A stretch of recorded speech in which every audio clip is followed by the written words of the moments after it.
Magandang araw kabola, trade alert! And of course, first reported rin po ng spin.ph which finally happened kabola.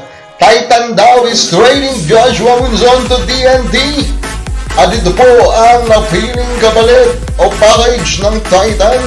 Pag-usapan natin ito at himay-himayin natin po yung subscription button. Kabola, so of course, we will judge this if this is a fair trade, kabola. Pero before we go there and before we analyze kung sino sa palagay natin ang winner sa trade po na ito, kabola, mas ma-accept nyo po ito, mas maiintindihan nyo bakit tayo nag-end up po sa deal na ito kapag binalakin natin yung history. Of course, nag-umpisa po itong rumor na gusto ng TNT itong si Munzon, kabola, around second quarter. And of course, kahit ang dami ng hater, kabola, kahit ayaw nyo sa kanya, muli na naman pong napatunayan nitong si Snow Badwa yung kanyang mga resources. Kasi siya po, kabola, yung nauna na nagkabagbanggit ng kagustuhan na makuha ng TNT, itong si Joshua Munzon, kabola. At ang unang deal actually na napag-usapan or nailabas sa public na pinag-uusapan nila is Glenn Cabuntin, kabola, at saka si Reynam Batak for Joshua Munzon. Of course, nung atin po itong narinig, sabi natin agad-agad, no! Kasi sure na panalo ang TNT, kabola. Kasi we are a big believer nitong capacity po ng isang Joshua Munzon. Kaya naman nung narinig ko po yon, agad po na hindi po ako sumang-ayon. At hindi nga po nangyari po yung deal. Which again, speaks a lot, kabola. Dito po, sa pagiging independent po, kabola, ng TNT. Now, let's continue. Kabola, after nyan, lumabas naman din po yung isa pang rumor. Ang next po na naging rumor daw na pinag-uusapan nila, heading ang magiging kapalit. Pero natulugan ng Titan kung bakit inoffer yung heading. Naalala niyo si Heading, kung anong pinalit po ng TNT para makuha siya? Si Mikey Williams lang naman, kabola. Pero kaya pala in-offer po nila itong si Heading. Kasi yung kontrata pala ni Heading ay malapit nang mag-head sa pagtatapos, kabola. At dahil doon, nahirapan po ang Titan i-accept yung kanilang offer. Kaya humindi po sila kay Heading. Now, nabalik yung discussion sa isang Nambatak to Joshua Munzon na deal, kabola. Pero nung hiningi po ng Titan si Galinato, maaga pa sa alas 7 na humindi po ang TNT. Kasi I think they are very high also about Galinato, kabola. Yan po yung nangyari and now they ended up with this deal. And as you can see, in a way, kung ang last po, diba? Kumbaga, ang pinaka-realistic na deal was that Nambatak and Cabuntin, kabola, talagang in-upgrade din talaga ng TNT yung kanilang offer.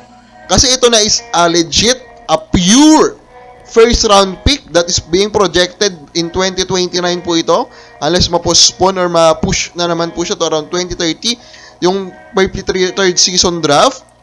Pero 2029 po ito, and the rookie Celso, kabola, na ginamit lang po nila ng 2 games.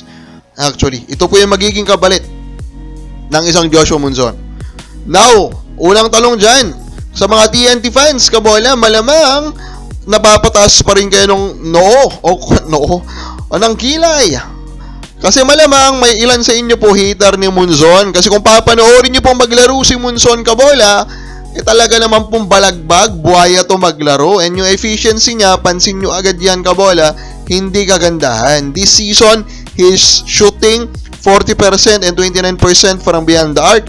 Pero overall, 19.2 points, 4.1 rebounds, 4.3 assists, and 2.1 steals per game. Man, that is still amazing numbers, di ba? From Joshua Munzon. Pero kung sobrang problemado ka talaga, kabola, sa kanyang opensa, sa maligi kasi nakatingin. Sa opensa kasi masyadong nagfo-focus.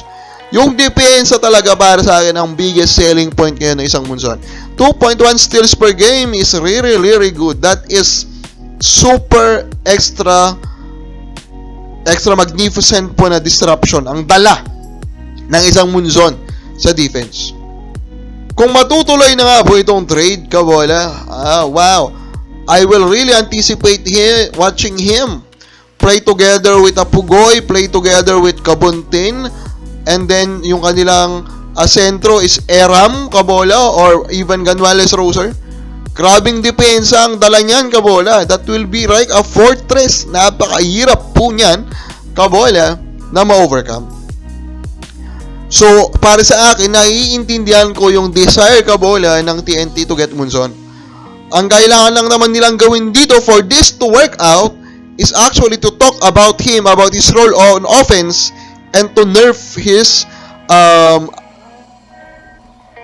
supervision po ng bola, kabola. Lesson lang po nila yung time niya with the ball and everything could become smooth on the offensive end. Now, kabola, on the other side naman, ito pong Titan, they will get nga po a 2029 first and Celso. Unahin natin si Celso. Si Celso, kabola, for me, is kaya lang ito pinaglaro ng 2 games ng TNT is para parang mabigyan ng konting value. Pero overall, I do not think na karapat-dapat po siyang may bigyan ng trade value. And again, this is not a disrespect to Celso. Pero this guy is a 4th rounder, kabola. And even in the San Beda days po niya, kabola, hindi rin po siya nabigyan actually ng match opportunity. So, for me, kabola, he did not enter the league talaga much of a prospect, kabola. So, valuation-wise, hindi ko rin siya po mabavalue ng ganong kataas, kabola, di ba? So, this is truly about Munzon for a first round pick. And again, let me tell it again. Yung heading po kanina na offer for Munzon is of course the fairest of them all in terms of trade offer. Until you realize na napapatapos na rin yung kontrata ng heading. In short, papalit lang po ng problema o sakit ng ulo yung Titan kung si heading din po yung kukunin, di ba? May ganong complication. So, in a way, ito pong pagde-decide po, kabola, ng TNT to upgrade it into a first-round pick, kabola, is truly an upgrade from that Kabuntin and Batak offer. Now, the question is this a fair return for Munzon? Kabola, I am really a believer of Munzon. Yes, again, paulit-ulit ko na itong sinabi. Buhaya siya, kaldag talaga, kabola, pero yung dala niya sa defense, hirap po yung makahanap. Yung disruption na dala niya po sa depensa, that can be special, especially in TNT, kabola. So with that, I do not think na sapat po yung first round pick na kanyang mong maging kapalit. So for me, clearly, the winner for this deal is ito pong TNT. Pero, yung first round pick po na nakuha po ng Titan, huwag nyo pong maliitin yan. That is really like a lottery. That is 3 seasons from now, kabola. The second ball Or is 2 seasons from now. Third Before pa is natin marating yan. Fourth And comes Titan. who And knows the kung ano pong ball mangyayari is dyan. rain or Especially, shine. again, sobrang dami po na nagpo-postpone nagpagpasok nila sa PBA. What if dyan po sa season na yan sila magsibalikan at sumali sa PBA? And we have the deepest drop ever. Diba? So kahit yung first round pick na yan is maging number 10, number 11, number 12, kabola, kung deepest drop ever yan ng PBA, that will still be a special. And Titan can still get something for that. So, overall for me, again, panalo po ang TNT, pero I will also not say natalo po ang Titan. They do have something na nakuha pa rin po nila. Kabola, sino panalo sa trade? Comment na po sa baba.